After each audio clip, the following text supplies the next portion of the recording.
Thank you for joining us today for Ready, Set, Optimize. I'm Alex Knight, Senior Product Manager at Tenzing. With me today I have Ari Weil, VP of Products at Yotta. A little background first. Tenzing Managed IT Services. We were founded in 1998. We provide our customers and partners with a solid hosting and managed services solution. We focus on e-commerce success. Tenzing combines deep commerce platform expertise, advanced managed services, and extensive industry partnerships to help merchants increase revenues and deliver remarkable customer experiences. Retailers, SIs, ISVs choose Tenzing because we help them increase SEM performance, reduce shopping cart abandonment rates, and ensure performance during peak seasons. So today we're going to discuss a couple of things. First, why you should optimize, and second, how you optimize. So first, why should you optimize? If page views, abandonment rate, conversions, and average order size are important metrics to your business, you need to care. Let's discuss a few data points provided by Kissmetrics. First, 40% of consumers abandon a website that takes more than 3 seconds to load. 79% of shoppers who are dissatisfied with website performance are less likely to buy from the same site again. How about this one? A 1-second delay in page response can result in a 7% reduction in conversions. So if an e-commerce site is making $10,000 a day, a 1-second delay could cost you $250,000 in lost sales over the course of a year. Pretty heavy. You've heard it all before and you'll keep hearing it because it's super important. Your page load times are key to conversions. So we've got a question that popped in here as well. The question that came in, for these stats, do they apply to all websites? Are these the only factors? Ari, you want to comment? Yeah, absolutely. When we look at these metrics, they are definitely, they're gleaned from doing industry-wide surveys, and they're certainly very applicable. But one thing, and Alex is sort of you know this as well as I do, if you look at the difference between, for example, a standard desktop site or a www site versus a mobile site, there are other factors at play for mobile. So, you covered e-commerce use cases. Even within the realm of e-commerce, if you look at the way that people use different devices, your mobile site or your mobile users on your site won't be as impacted by the speed for the purpose of conversion. And if you want some qualification for that, you could just look at, for example, some of the Q4 metrics from 2013, where conversion rates on desktops were just over 3%. They were about 3.1%. And then if you look at how you converted across both mobile and tablet devices, you almost get to the same level of conversion, but individually they convert very infrequently. And that's because we see that people really want to do more shopping and more evaluation on those devices. There's more conversion happening on tablets than mobile, but you have less control over exactly how much you can do through some of the standard optimization techniques for a mobile site. And so when you look at these numbers, you really want to look at where the users are coming from so that when you optimize, you focus that optimization correctly. And we'll talk about that in the second half of the deck. But I think the biggest grain of salt that I would add here is to really pay attention to where you're applying these numbers. And I would look more closely at your desktop site because really that's where the majority of the conversion is coming from. Yeah, great points. Great points. Thank you. So for a visual aid, if we'll hit the next slide, I've got a quick visual aid. Here at Tenzing, we actually took a before and after of optimized versus non-optimized for our own site. And if you'll pay close attention, you'll see there's a significant performance impact once the site is optimized. So we'll run that again here. So without grabbing a calculator, we were over 50% improvements in the performance of the optimized site versus original. And this is for our Tenzing.com site in advance. So now, just some reasons why you should optimize being discussed. Let's move into some things that you guys can do, which is what you're interested in, and to optimize your own sites. And for this, I'm going to turn it over to Ari. All right, great. Thanks, Alex. Yep. All right. So when you think about optimizing, the way that I typically think about it and the way that we discuss it with our customers here at Yotta is really that your optimization can fall into 3 buckets. And those 3 buckets would be to do it yourself. So roll up your sleeves, start investigating on the internet, or have people in-house who are technically savvy. basically apply the optimizations themselves. There's merit to doing things that way, and there are also some things that you have to be cautious of, and we'll go into those. The other thing that you can do is to pay somebody else to do at least parts of it. And the reason that I say parts of it is, like anything else, when you farm out or let a third party perform some of the key optimizations or even some of the key development for your website, you're going to limit what the folks in your organization can do to maintain those optimizations moving forward. And one of the things that I want to mention early on in this presentation is when you think about optimizing your site, you have to think about it beyond the initial event of launching a newly optimized site or a re-platformed site or a redesigned site. Once you release your site, that's really only the beginning of your journey. That's sort of like, the journey of 1,000 miles begins with a single step. The first step is releasing the site. You then are going to have to update your calls to actions. You'll have campaigns. You'll have images that you'll want to swap out on the site and so on and so forth. So when you pay other people to do your optimization for you, one of the things you have to think about is what it's going to mean for ongoing maintenance. You also have to make the same sort of calculations when you think about doing it yourself. The third option is to contract with a company that will provide you with a complete solution. And there's all number of solutions that could be applicable here, from basic content delivery networks that minimize the latency for your users accessing your site, all the way to custom solutions that will actually perpetually optimize your site over the internet or across the wire as a SaaS solution, so that you can basically have a site optimization expert in a box working on your site for you. But let's look at some of the specifics around here instead of talking sort of more broadly. So if we look at what it means to do it yourself, this is an infographic or almost like a word cloud that can help you understand just how many things could be involved in doing it yourself when you try to optimize your site. But if you think about it sort of in a less convoluted fashion, there are really 4 basic steps that you want to take when you optimize your website yourself. The first thing is, at least be aware of, if not follow, best practices. So best practices are there for a reason. Sometimes it's very helpful at least to be cognizant of what the current best practices are considered to be, and to try to follow those to the extent that it makes sense for your site. And by the way, that's a good measure of determining if you should be doing things yourself. If the best practices leave you sort of cold and not understanding what they're talking about, you might want to start looking for people to help you with your optimizations. The other 3 things that you can do are pretty straightforward. You can make your site and all of the assets on your site smaller. You can perform fewer round trips, so don't go back and forth quite as much, and then you can clean up after yourself and make sure that as your site is changing over time, you clean up all of the assets that you no longer use. So for this slide particularly, these 2 are pretty simple steps or sets of steps that you can take to optimize your site. So the first thing is to make your site smaller. It's listed here as compression using gzip. Gzip might sound familiar to you. There's a desktop program that's actually called gzip, but it's basically compressing the assets on your site to make them smaller. If anybody remembers all of the to-do around Senator Ted Stevens when he made that gaffe of saying that the internet is like a series of tubes, people joke about it. It is rather hilarious, but at the same time, if you think about what you're actually trying to achieve when you're sending your website content from your origin server, which is where your content management system or your do-it-yourself website is basically hosting all of its pages, all of the images and movies and whatnot that you want to serve to your customers. And then you think of the visitors accessing your site as sort of all the way across a series of tubes.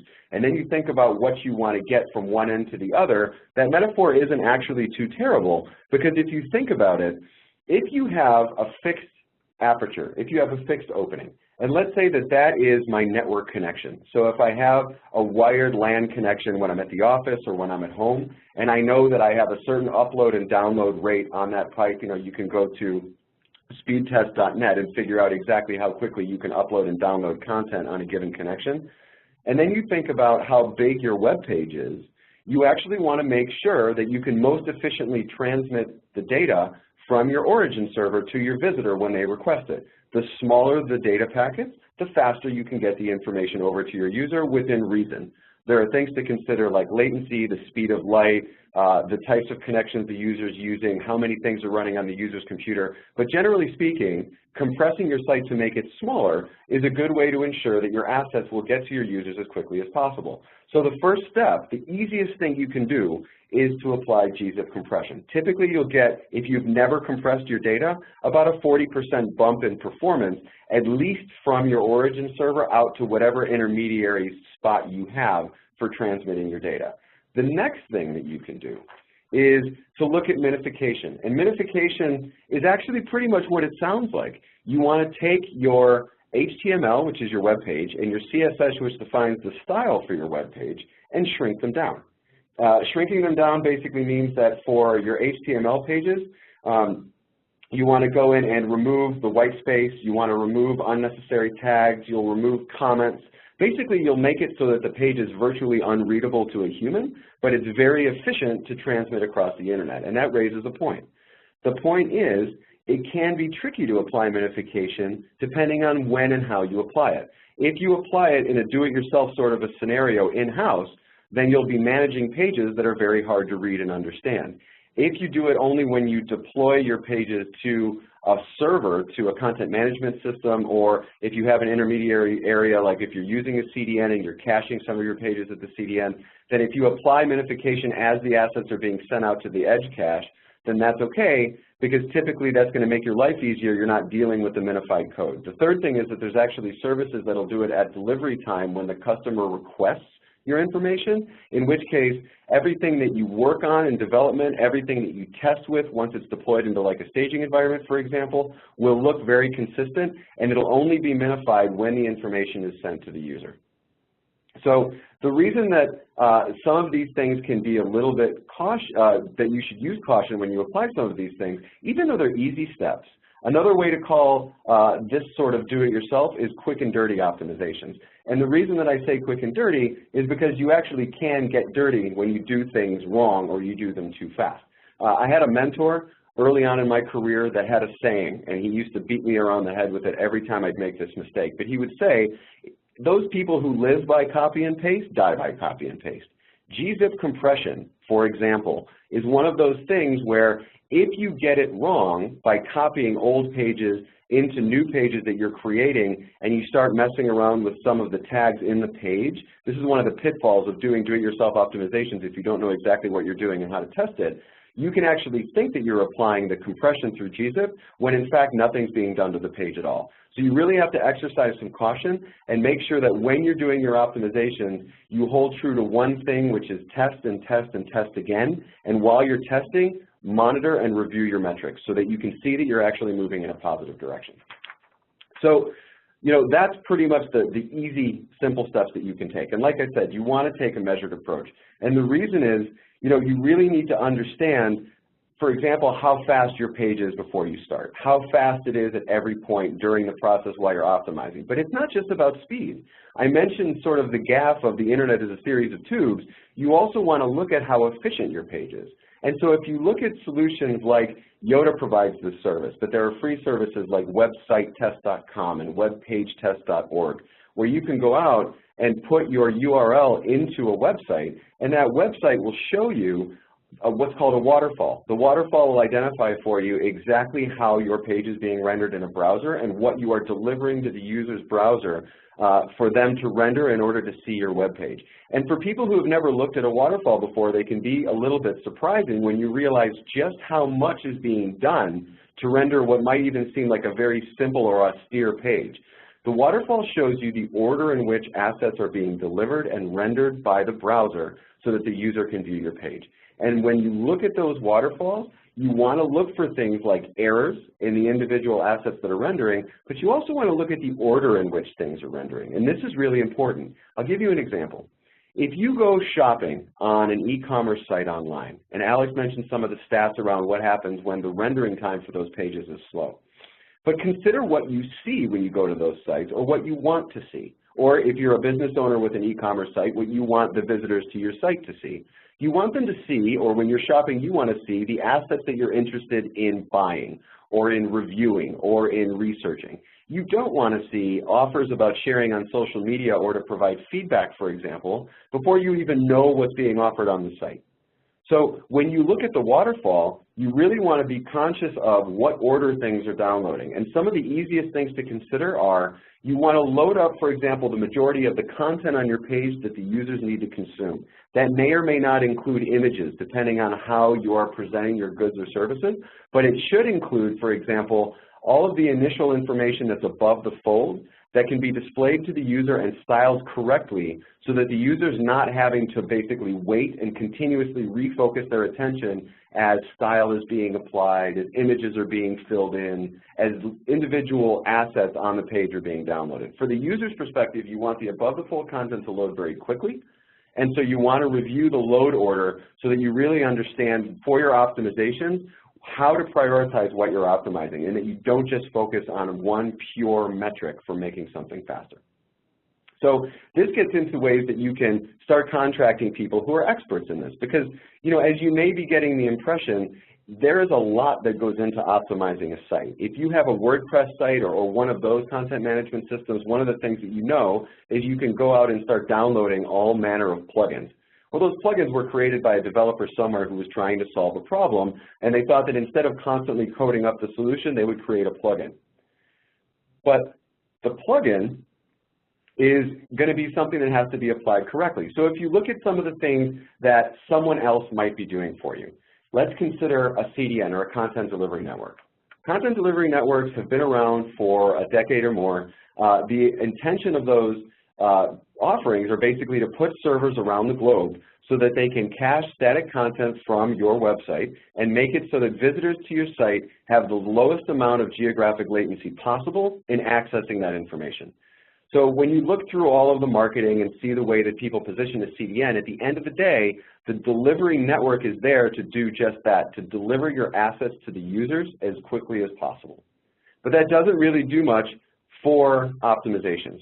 And so when you look at actually optimizing the site, some CDNs have started to bundle in front-end optimizations. If you look at an actual statistic that came out in about the middle of 2013, 75% of the top 2,000 e-commerce sites in the US don't use a major CDN.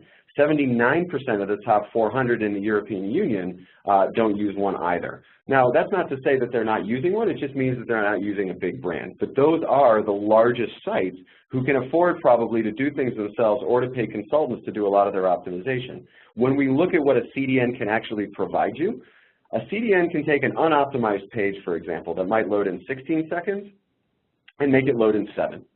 So just by virtue of accelerating the delivery of those static assets to a user, you can shave 9 seconds off of a page load in certain situations, and obviously your mileage will vary depending on how your pages have been built. When you start adding in what a consultant or systems integrator can do, especially when you find one who's an expert in the platform you're using, whether it's Magento or Drupal or Oracle ATG, whatever platform you might be using to serve up your e-commerce site, for example, the experts will know how to go in there and squeeze every extra second out of the load times, every extra bit and byte of the efficiency in compression and minification, et cetera, out of those solutions. When you look at that same 16-second page and you look at applying keep alive for the connections, compression for the assets, front-end optimizations, for example, to create highly optimized images and optimized download orders, et cetera, plus you add in a CDN, you can shave 13 seconds off the load time and get that page down to 3 seconds.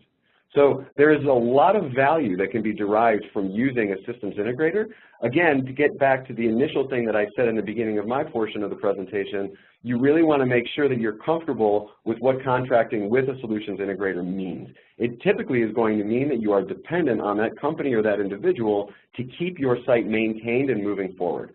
And that brings me to the third solution, which is a SaaS solution. So there are all manner of cloud-based services out there to help you with different aspects of optimizing your site, whether it be for speed, whether it be for the different browsing context, desktop, mobile, or tablet, or whether it be just, you know, conversion and A/B testing what is going to get users to convert the best on your site. So Optimizely is a great example of a solution for A/B testing. They allow marketers to go through a site and really try to play with what happens when I take my call to action and I move it to a different part of the page. What happens if I change the color? What happens if I remove certain aspects of my page? And there's merit to that.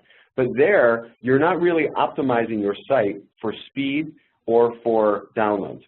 The next is to look at third-party solutions for monitoring, which is helpful so you know when a user experience changes or slows down.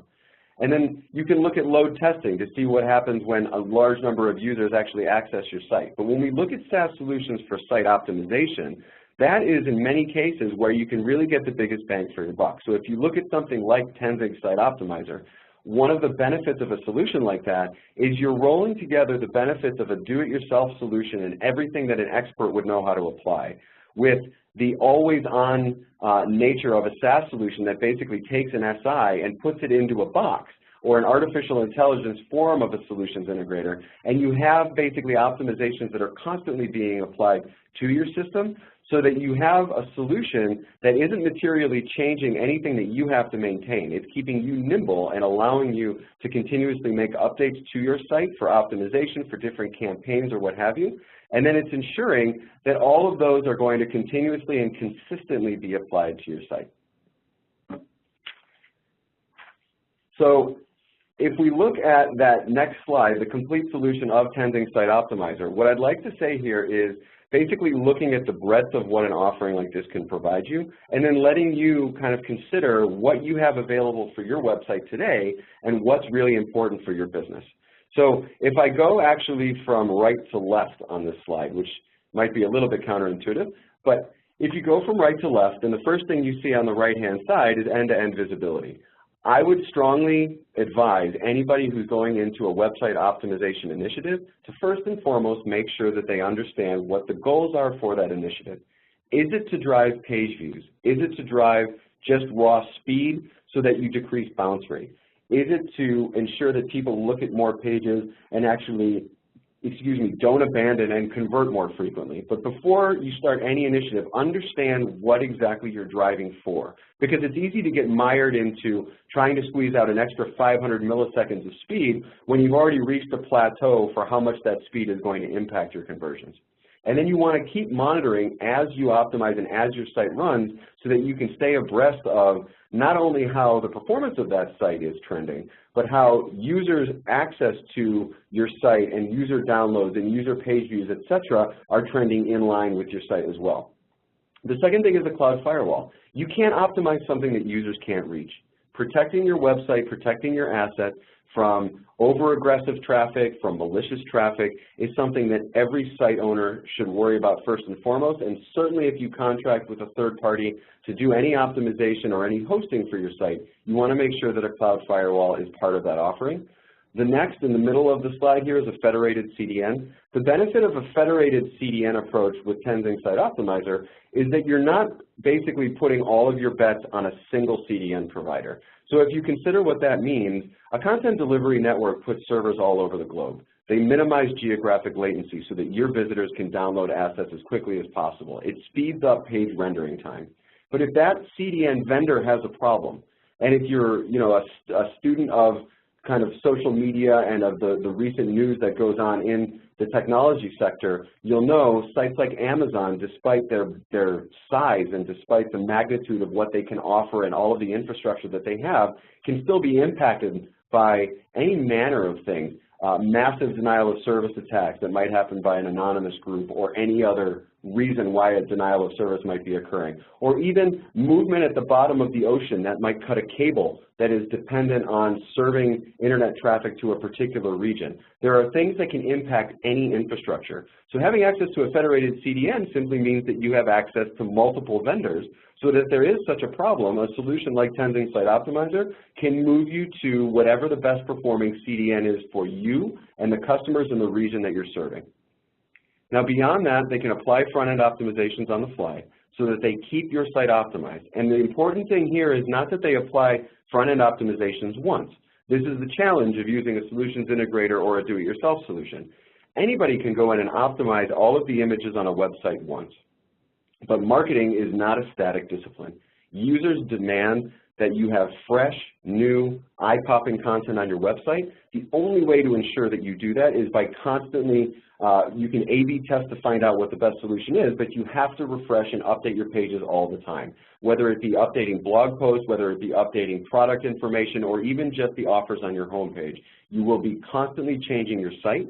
So having a solution that applies front-end optimizations in a perpetual fashion, instead of something that happens on a very sort of cyclic basis, where you're going to have initiatives to update or refresh a site, are critically important to maintaining consistency for your users and building brand reputation. And the last thing, the very leftmost icon there, is application sequencing, which is critically important when you consider what you want a user to see and understand from your site.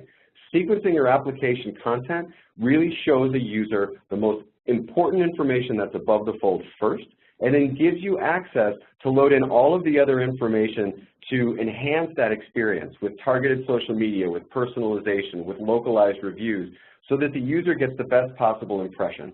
And Complete Solutions have even more factors that they provide, which are on the next slide, and I won't read each of them individually, but I want to make sure that we sort of just have a chance to see them. So if you think about what you get in these solutions, it really is quite a bit of manual labor that would be required to equal it. And even with a solutions integrator, the breadth of the offering is something that would be challenging for any individual to really apply. And so when you're considering what you use, what you trust for your site, you might want to consider something like Tenzing, for example, or another SaaS solution that is constantly going to be optimizing your site, because when you look at the overall value that's provided without all of the minutia, you want to ensure exceptional mobile and web performance so that your site is always fast, no matter what device a user is using. You want to minimize site disruptions because, as Alex said on his one of his first slides where he was showing metrics, even a 1 second delay can increase the abandonment rate on your site by 7%.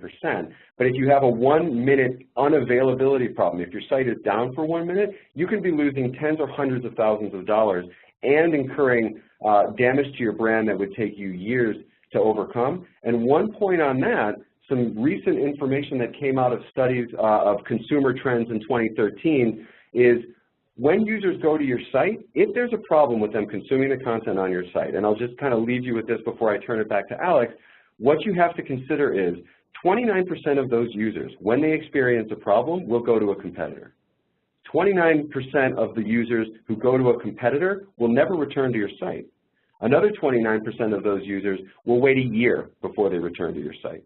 And so if you really think about what that means, if you want to gamble with up to 30% of your user base by taking a bet on consistency and availability for your website, just understand what you're betting. And the really important and compelling metric, I think, even more than 1 second of latency equals 7% abandonment increase, is really the impact to your brand and the impact to your customer base when they don't have that consistent and consistently fast solution in place. So let me turn it back to Alex at this point. Yeah, thank you. I really appreciate it. We had a couple of questions actually pop in, and I failed to mention earlier, if you guys had questions, feel free to use the chat function. You answered this over a slide or two, Ari, but if you can just quickly summarize. One of the questions was, how is Optimizer different than just a typical CDN? Do you mind just re-summarizing that?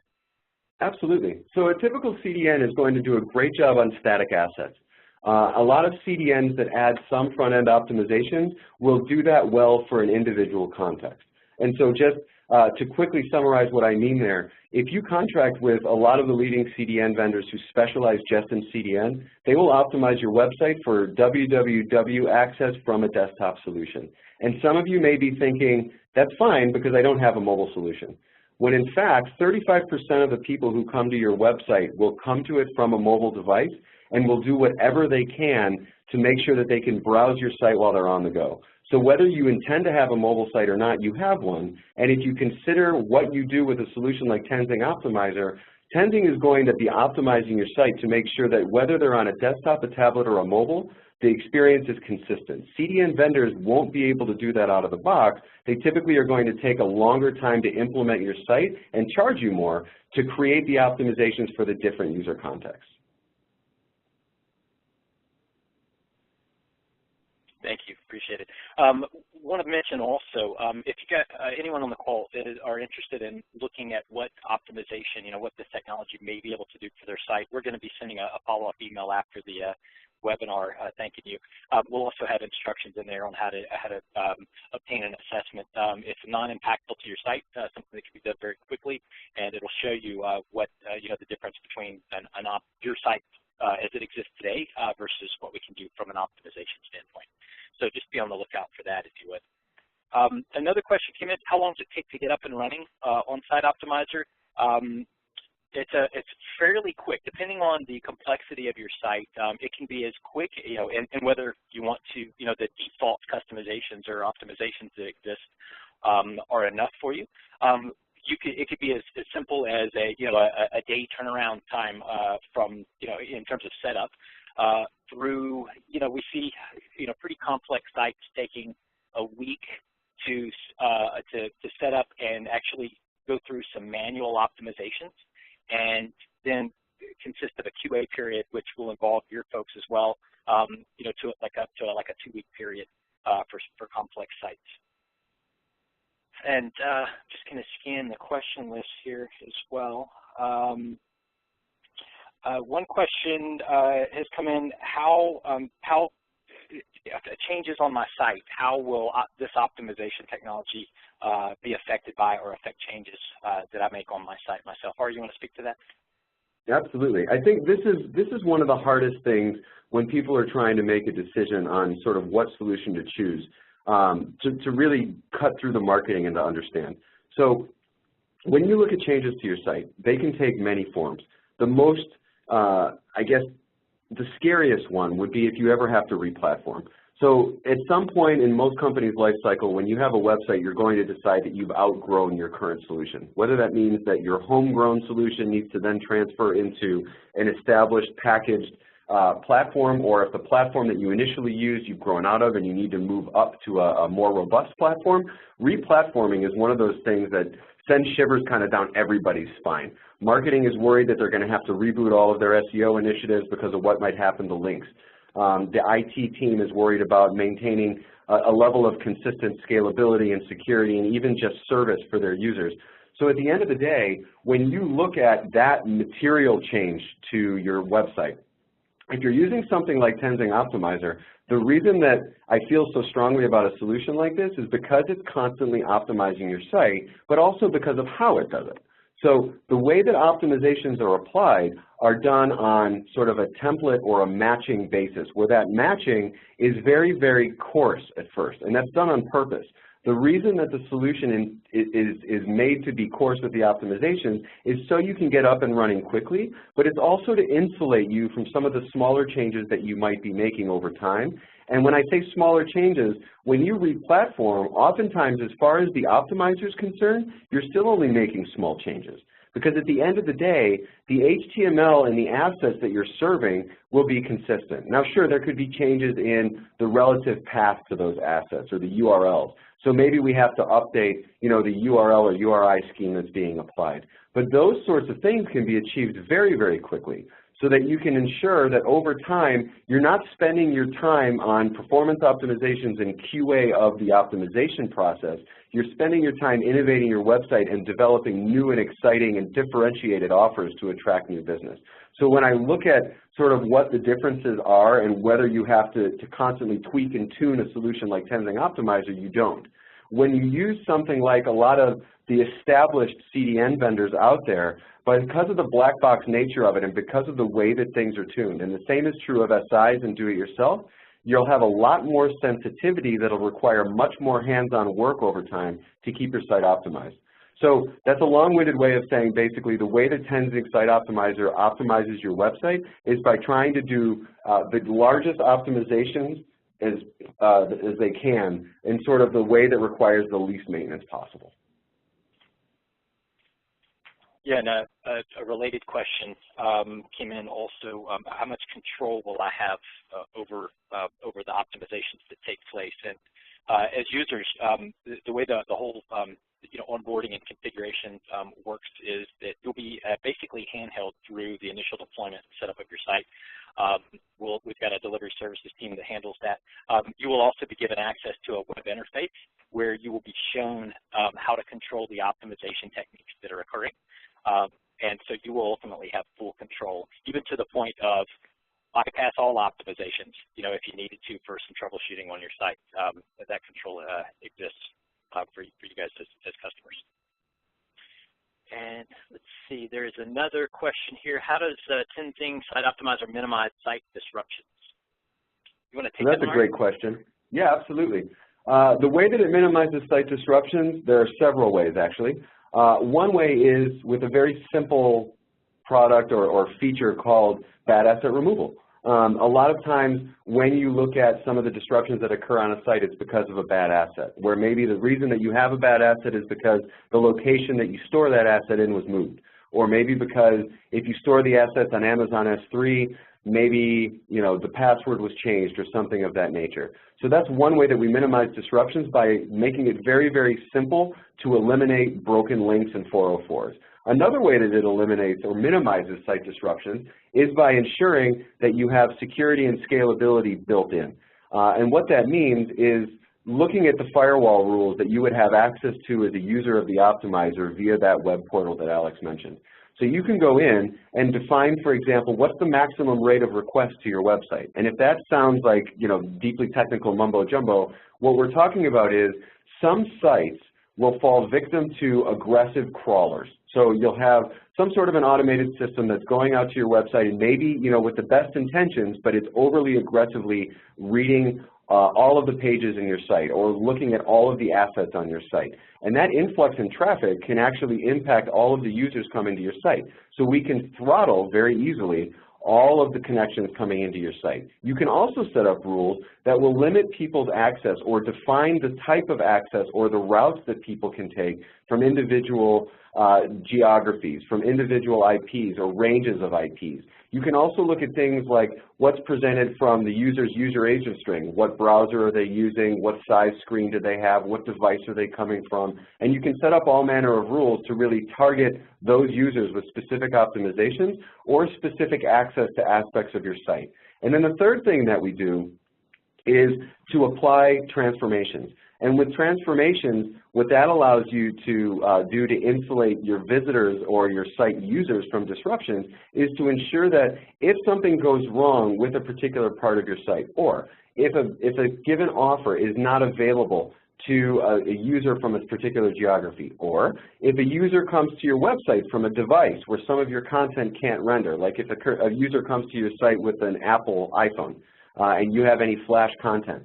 In all three scenarios, the transformer feature can actually ensure that we respond to that individual type of user and then replace, insert, move, or remove any of the content on any page so that we can ensure that they have a consistent and flawless experience regardless of the device they come from or what page they visit. And the other thing that I should just double back and mention, when I talk about the firewall rules, one of the ways that you can have overly aggressive traffic is in the form of a denial of service or a distributed denial of service attack. And the cloud firewall will also help you to mitigate those problems by throttling the traffic, by blocking traffic depending on the rules that you set. And again, harkening back to what Alex said, it puts you in control of all of those factors, or your IT department in control of all of those factors through a real-time web interface so that you're not stuck calling into a call center or opening up tickets for some third-party black box to adjust your site. Great, thank you very much. So we're approaching the end of the session here. So I want to go ahead and thank everyone for attending. I hope it was useful for you guys. And again, keep on the lookout for a follow-up email. We'd be glad to show you what the application of Tenzing Site Optimizer can do in a non-invasive way to your existing sites. Some very compelling metrics that are available. So once again, thank you to Ari for helping with the presentation, and have a great day. All right, thank you guys.